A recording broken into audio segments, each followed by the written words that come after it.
According to the bookies, they are fact fifth favourites now to finish in the top four behind City, Liverpool, Arsenal and Spurs. With these players that Tuchel has assembled, are they good enough to finish in the top four place? Of course. I have no doubt that they're good enough to do so.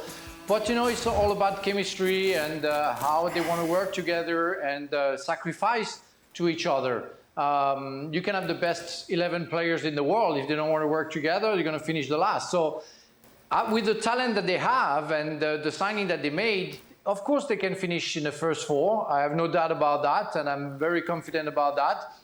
But you will have to compete and be effective and not only play 50 minutes like you did in the last game against Southampton and Leeds before. So it's not enough. Everybody knows that. I think Tuchel is the first to know that, and he will have to make sure that the players are all concerned and they are ready to work.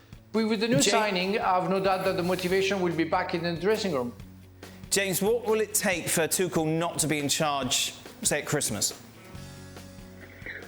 Well, if they're struggling in the top four race, I think their Champions League group, I mean, they've got AC Milan obviously resurgent again, but you would expect them to get out of that group. It's very condensed, and clearly clubs won't probably wait until Christmas. They'll be, because of the World Cup, they'll be looking at November. That's the break in the season, isn't it? So he's got until November really to make this work. I mean, look, you've got to remember behind the scenes here, Thomas Tuchel's been given more influence over transfer policy than any coach that Chelsea have had in the last 20 years. So to trust his judgment, to start building a team in his own image, and then to get rid of him after 2 or 3 months would be a Abramovich plus 2.0 for them to go down this road of suddenly deciding to bin a manager at the first sign of trouble. So I think they'll stick with him. I think it would have to get really bad for that to change. But he's got to start making it work. He can't really complain about players being out injured. And he does talk a lot about how reliant they are on N'Golo Kante. You can't really justify that when you've gone and spent the sums that they have in the window. He's got not all of what he wanted in the window, but he's got quite a few. They've spent big money. There are no excuses. They should be top four minimum. If they're way off that, then there will be questions asked about him quite quickly. I go back to Gab's point, and I agree with young Broja, and I wouldn't be getting disheartened if I was him about new signings, because he had a great year last year at Southampton. He's got the Premier League attributes, but I mean he's big enough, he's strong enough, he's fast.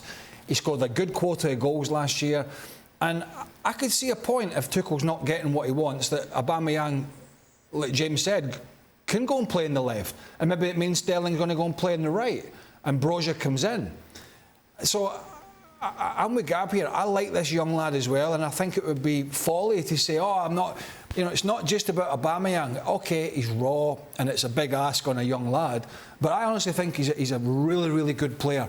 And when you look at all the people they've got, including him, to fit in a front three or whatever it is, there's 5 or 6 good quality players there that he can rotate to make sure he's getting the best at any given time. And when you see that list of players that he's signed and the amount of money they've spent, and I know money's ridiculous these days, there's not going to be a lot of excuses. And I get it, don't throw the baby out with the bathwater at the first sign of trouble. But he is making, early on in this season, a lot of excuses. He is making a lot of excuses in press conferences. And strangely enough, none of them and none of the blame is coming back towards him. It's all about the players need to be tougher, the players need to be mentally stronger, and the players need to do this. The plane never turned up. That was the start of it, to go to Leeds. Maybe he's going to have to look a little bit inwards as well.